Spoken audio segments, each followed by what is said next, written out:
just right and straight, into my arms you will run. And when you come, my heart will be waiting to make sure that you're never alone. Okay, hi everybody. My name is Renee Hobbs and welcome to the Media Education Lab. We're here for part 2 of the YouTube Librarians series. Julia, are you ready for this session? I am ready. Awesome. Trevor, are you ready for this session? Indeed. Let's do it. All right. I just want to give a big thank you to everybody who's joining us. There's 25 people on the call right now, and we know you're here because you love the power of YouTube for learning. And we know that you're also keen on active participation. So you probably already know that this is not going to be a sit and get session, that we're going to have an active dialogue and conversation with these two fascinating beginners, these YouTube beginners with the beginner's mindset. There's so much to learn from Julia and Trevor as they share their getting started experience. But before we let them tell us their story, let's get introduced to them. Well, what better way to get introduced to them through YouTube?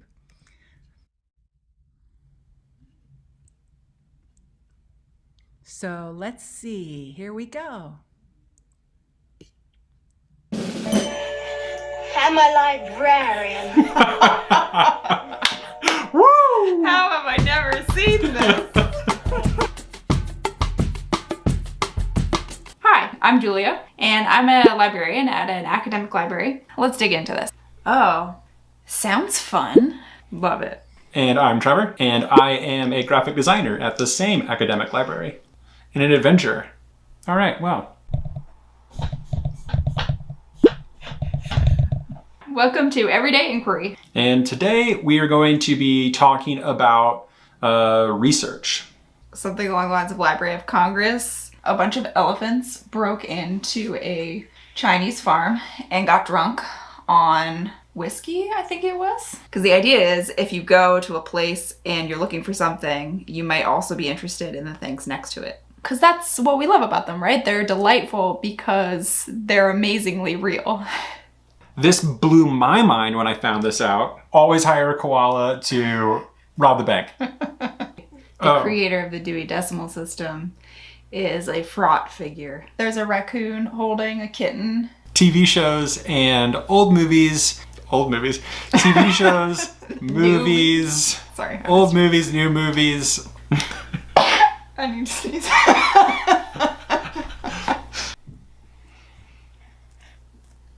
All right. Great. Wow. What a great way to get introduced to you. Thank you. Thank you so much for agreeing to be part of this case study. Julia, the YouTube Librarians series was your idea. And as a new YouTuber, you bring that beginner's mindset. This first question is to the both of you. Where did you get your inspiration for your YouTube channel? Yeah, so a lot of different things I think came together for us. Partly for me, it was being in your class, Renee, last year, your digital authorship class, and looking at different kinds of creation and the wide variety of people who are creating things on YouTube. And that was a big moment for me, I think, in thinking like, oh, maybe this is something I could do. And Trevor's been talking for quite a while about having some kind of channel, but I think that for me was getting me over the hump of like, oh, we could maybe do this together. So maybe you want to talk about more of that experience. Yeah. Where do you get your inspiration for this channel from, Trevor?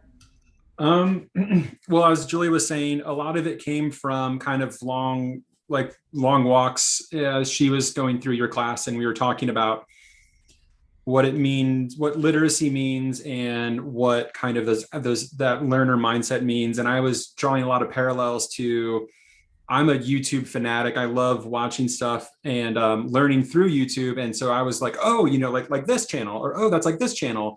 And then we would kind of assign each other YouTube channels to watch or check out, and then talk about that. So a lot of it came from kind of like the recent trend of reaction videos, and our love of reaction videos, and how you can feel like you're co-learning with the host of the YouTube channel as they react to things, and kind of give you little glimpses and little nuggets into their world. And so, yeah, it's everything from people carving boats to people playing instruments I've never seen before in real life, to all kinds of cooking, complicated recipes where yeah.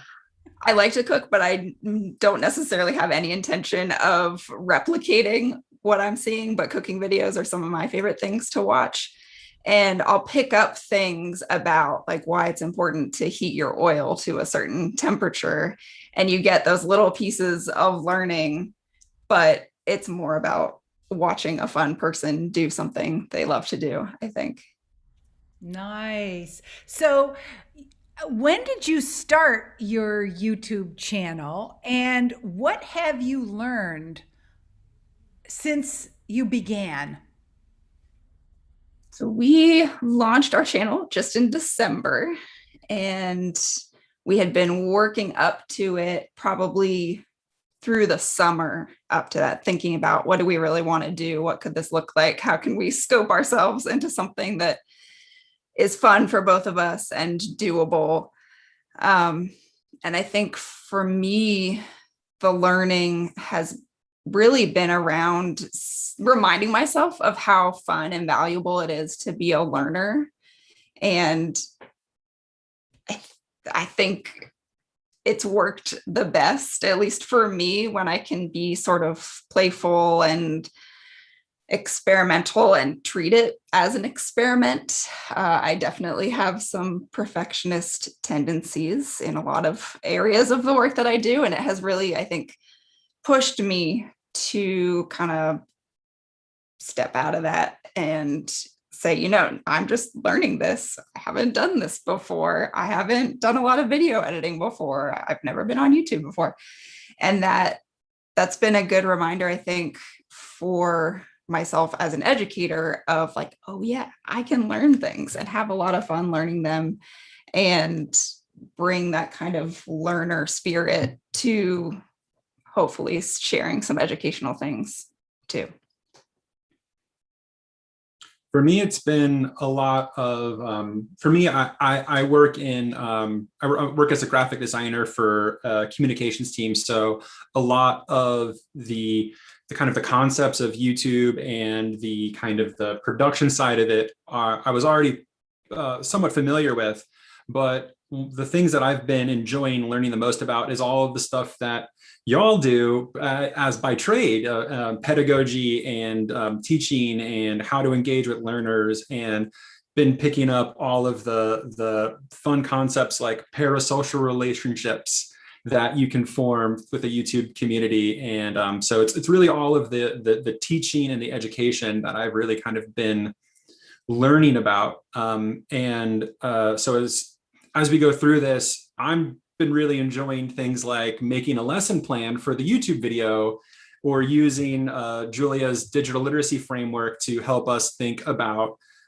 the topics that we're including and being very intentional about it. Like she said, we started before we launched the channel. We spent a lot of time thinking about who are our learners, and what do we want to teach them, and what do we want them to learn for themselves, and what do we want to tell them. But I hadn't quite all the way thought about how in some ways doing this has made us like swap roles or swap interests, learn about each other's interests, and kind of bring that in.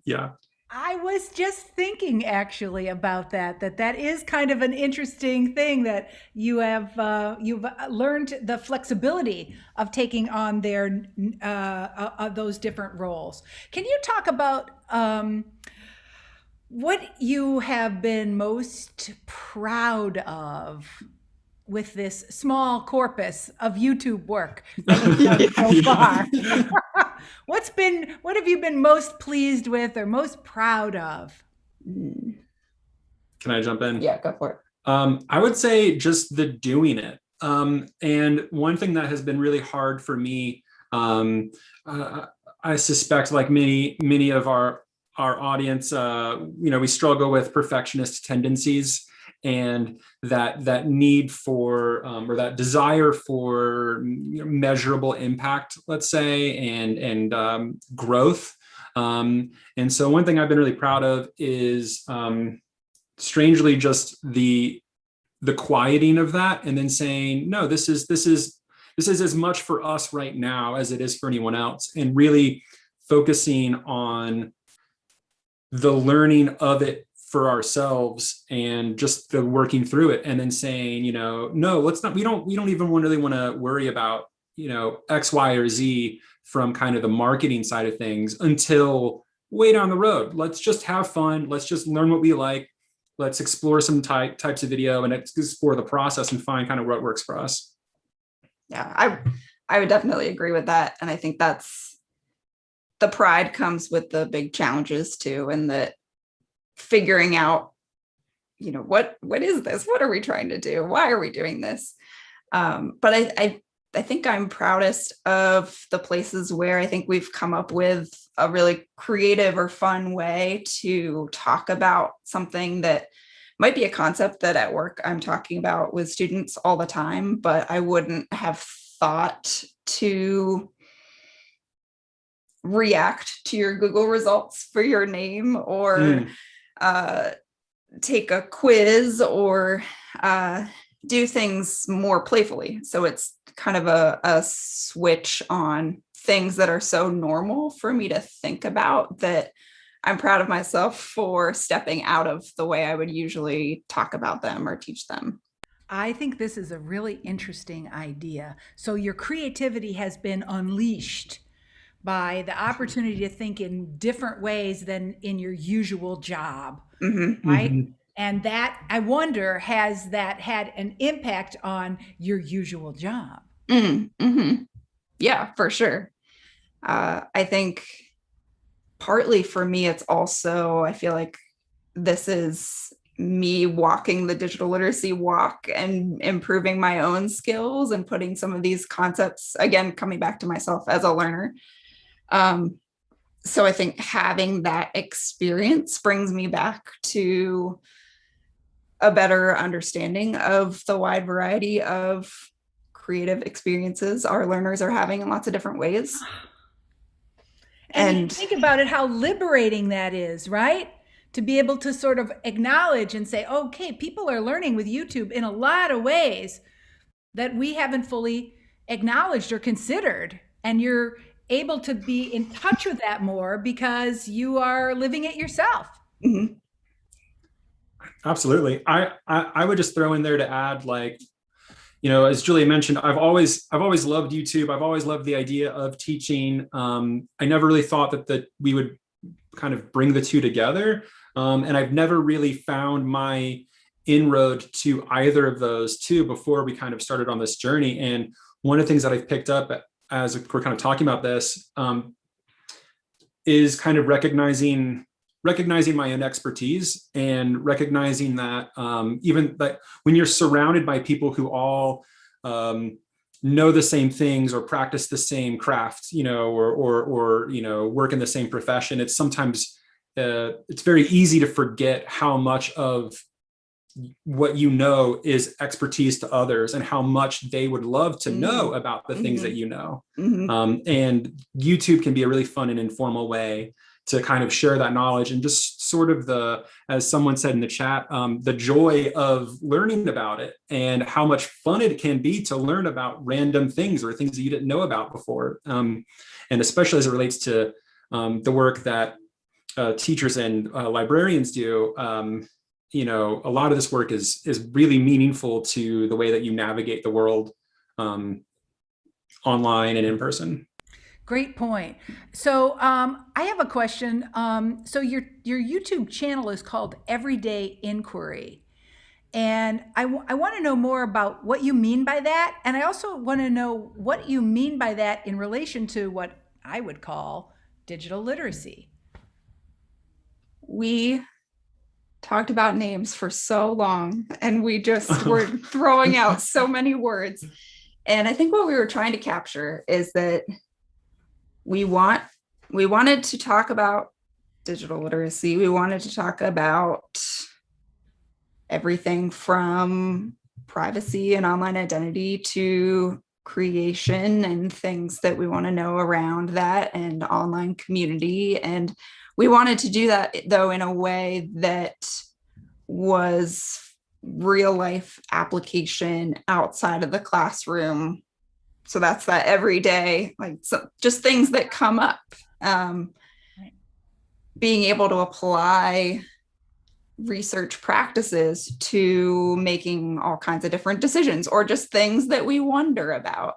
Right. And so then also I think the idea of inquiry and questions and exploration kind of for us mirrors what we were hoping to talk about, but also the approach we were hoping to take to it ourselves. Right. So beautiful. I feel like the connection between the sort of academic and the sort of contemporary pop culture is, of course, very dear concept to me as a media literacy educator, but I also love how you've explored that in relation to pop culture, like in your 2-part video series, Librarians in Popular Culture. So everybody in the room, just put that on your to-watch list because it's really quite a treat. But now we're going to move on to what we think part of the case study of this idea is giving you participants the opportunity to view and discuss one episode from Everyday Inquiry. And so let me kind of explain what we're going to try to do next. Thumbs up if you can see my slides there. Okay, you've gotten a chance to meet Julia and Trevor. Now we're going to watch one episode of Everyday Inquiry, and then we're going to break into small groups, and we're going to talk about their work. And in classic media literacy pedagogy, I'd like you to know in advance what the questions are that we're going to be discussing. So as we watch and discuss this video, we're going to pay attention to what did you like? What did you learn? What did you notice about the choices made in the construction of this video? And what do you wonder about? Give me a thumbs up if you understand what we're going to be doing next. We're going to watch an 8-minute video, then we're going to break into small groups and talk about it. So let me just see if I can make sure that you can, I want to make sure that you can hear it. You know how you have to press the special button to make sure you can hear the video. This video that we've chosen to share with you is called Pro Librarian Takes Fake News Quiz. Julia, can you do me a favor and put it into the chat? Some people might prefer to watch it in its high quality version on the chat. We'll watch for about 8 minutes. So I will say, yes, real. What? Okay. Hey, I'm Julia. I'm a librarian. Today we're going to be taking the Break the Fake quiz from Media Smarts to see how good we are at spotting fake news or misinformation, for a more precise term. And that's a question I want to explore here too. What does it mean to be good at spotting misinformation? I'm anticipating that this quiz is going to give me some different examples, and it's going to show me that my first gut reaction on some of those examples aren't correct. And that's why it's important to do some outside research, which I'm definitely going to be doing as I take this quiz, full disclosure. I think that's kind of the point. I think that's really important. I've also asked my husband Trevor to take this quiz too, so we can compare our experiences. And if you want to go ahead and take this quiz, pause the video now, we'll hang out and go to the link below.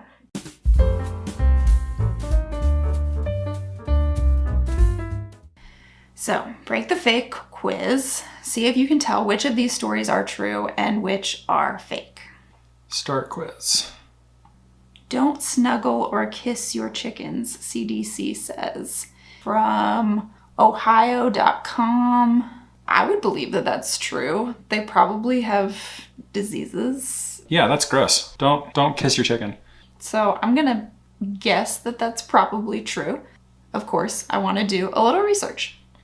So my first question is probably, what is Ohio.com? And it looks like it's redirecting to the Akron Beacon Journal. So let's back up. Let's see what Wikipedia has to say about that. It's a morning newspaper in Akron, Ohio. Is it Akron? It might be Akron. Akron. Oops.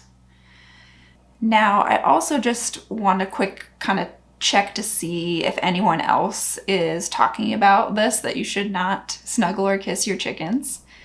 Salmonella infections linked to backyard poultry. No, thank you. Yeah, looks like we have some consensus that this is not something that we should do. So I'm gonna say, I think this is real. Don't kiss your chicken. That's real. Yes, correct. The U.S. Centers for Disease Control and Prevention really did issue a warning that people shouldn't kiss chickens after reports of salmonella being spread. Yep, don't kiss your chicken. Good to know. Not gonna do that. Next question. Picture of the century, nature defeats technology. Looks like some kind of bird of prey attacking a drone. So we want to know really if this is a real picture or not. That seems like the main question. So what I think I'll actually do is take a quick screen grab of the photo itself and then do a quick reverse image search, which if you've never done that before, the little camera icon will show up. And then you can either paste a URL or upload an image. Okay, so far I'm seeing a lot of social media posts and people resharing this, which just really tells me that it's viral, not necessarily if it's credible or not. So we'll do another quick search. Is this eagle catching a drone? True, says Snopes. And so Snopes is a fact-checking website. What I appreciate about it is that they show their work often. So this is telling me where this is coming from. So yes, looks like it's a real picture. Yeah, well, without thinking too much about it, I would love for this to be real. That's kind of hilarious. So I'm gonna say real. So I will say yes, real. What? Okay. Oh, bummer. So they're saying this is fake. The photo is real, but also a bit misleading. This was actually a picture of an eagle trained to catch drones. I bet that's probably in that Snopes article that I didn't read super closely. But I just want to point out that this is a case where a yes or no answer isn't really always the way to go. When you're evaluating misinformation, often it's a more nuanced than that. It may be a real photo, but out of context. Great point, quiz. Question 3. IKEA. Police had to shut down a 3,000 person game of hide and seek at IKEA. 3,000 people. Delish.com doesn't really sound like a place that's going to be reporting on that, but maybe, I don't know. That sounds not real. New York Post. Cops shut down massive 3,000 person game of hide and seek. What? It seems like this is real. When IKEA employees caught wind of the plan laid out in a Facebook group, they weren't into the idea of 3,000 people hiding in the store, so they called the police. So we're gonna say real. But I'm gonna say it's fake. Real! Ah! Yes, the quiz agrees. IKEA has banned hide and seek in its stores since 2015. This event was canceled when the store staff saw a Facebook post about it. Wow. Oh. So it seems like this is about an athlete who I am not familiar with, who was offered a data plan to stay in Toronto. That sounds weird, but maybe yes. Let's say yes. I'm going to guess that this one's real, but that they also offered him a bunch of other stuff. Raptor Suite and offer from beaverton.com. Toronto. Early reports indicate that the Toronto Raptors have offered free agent Kawhi Leonard 500 megabytes on his Canadian cell phone plan. So the question that's left is, what is the beaverton.com? Primarily online Canadian news satire publication. Almost got me, but no. Fake. Haha. Okay. Fake. Fun animal fact, humans can't tell what fake news is just by looking at it. I think that went pretty well. All right, well, I did not do well. I think it definitely reinforced what I was kind of hoping that it would, that my initial reactions weren't always right. It also reminded me that when you are fact-checking, it's important to keep going and not stop too quickly.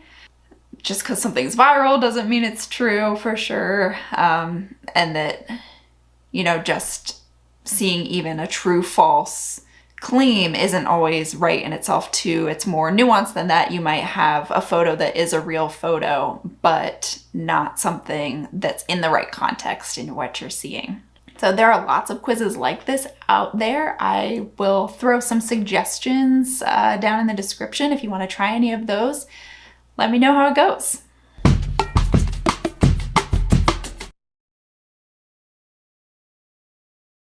Wow, wow, wow. Okay, we have a lot to talk about, right?